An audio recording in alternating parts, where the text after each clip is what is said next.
Bonjour à tous, c'est Jean-Luc Roux sur sa chaîne YouTube. Aujourd'hui, nous allons parler de la mer, de la marine, de la maîtrise des fonds marins avec le LD Travaux-Océan en lice pour développer le ROV capable de plonger à 6 km de profondeur. Cette capacité exploratoire doit pour mémoire être opérationnelle à partir de 2026 afin de permettre à la Marine nationale française de surveiller les infrastructures sous-marines critiques comme les câbles de télécommunication et de puissance, tout en ayant les moyens de débusquer et d'intervenir contre des moyens adverses tels des dispositifs d'écoute ou de piégeage.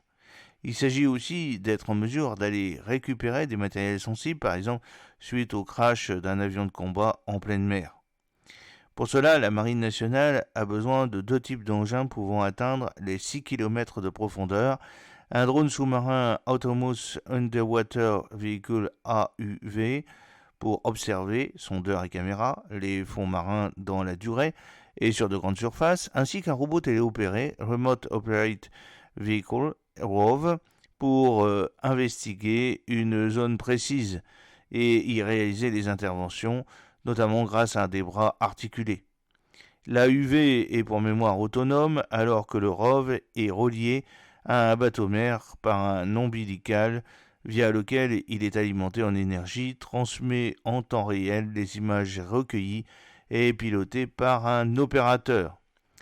Ces dernières années, dans le cadre de travaux préparatoires et d'expérimentation via les missions Calliope, la Marine nationale française a testé différents types d'engins, comme l'AUV Eugene Superior du groupe norvégien Kongsberg.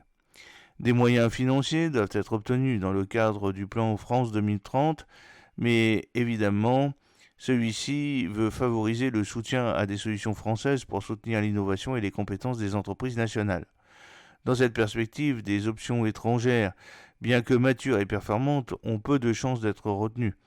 Pour l'AUV, on s'oriente donc plutôt vers une version adaptée aux besoins militaires du drone ULIX, développé par l'Ifremer et Excel ex-ECA, qui a atteint 5970 mètres de profondeur en septembre 2023. Excel propose par ailleurs, en complément, son drone sous-marin A18 capable d'atteindre 3000 mètres, 3 km. Quant au ROV, alors que le dernier robot téléopéré français capable de plonger à 6 km de profondeur est le Vecteur 6000 de l'Ifremer, mis en service en 1999, c'est semble-t-il vers le LD Travaux-Océan qui est une solution va être trouvée. La filiale de Louis Dreyfus Armateur, l'un des derniers mondiaux, des leaders mondiaux de la pose et de la maintenance de câbles sous-marins, conçoit et réalise en effet ses propres engins sous-marins, ROV, charrues, machines et tranchages dans son atelier de La Ciotat. Son robot le plus profond, le ROV-C, dit Charlie, capable d'atteindre 4 km, a d'ailleurs été testé cet hiver par la Marine nationale française. C'est sur la base de cet engin que pourrait être développé un nouveau modèle apte à intervenir jusqu'à 6 km de profondeur.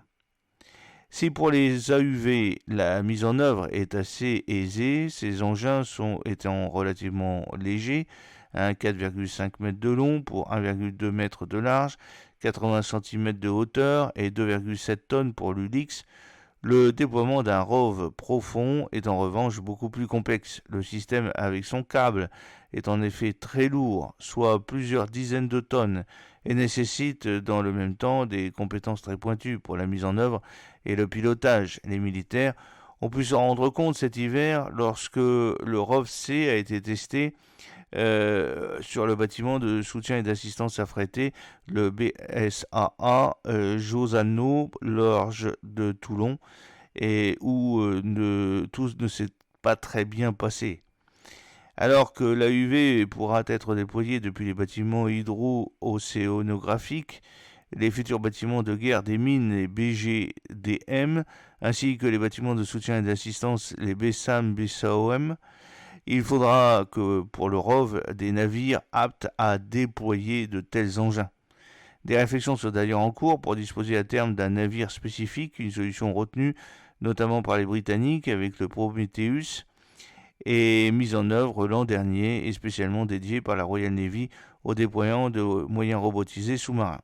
À terme, dans le cadre de la stratégie ministérielle de maîtrise des fonds marins, la MFM, il est prévu que la Marine nationale dispose d'un tandem HOV-ROV sur chaque façade, avec comme port de base Brest et Toulon. J'espère que cette petite vidéo vous a plu. N'oubliez pas de cliquer sur le pouce pour la promouvoir, de vous abonner si ce n'est pas encore fait et de partager cette vidéo sur vos réseaux sociaux. A très bientôt, fidèlement Jean-Luc O.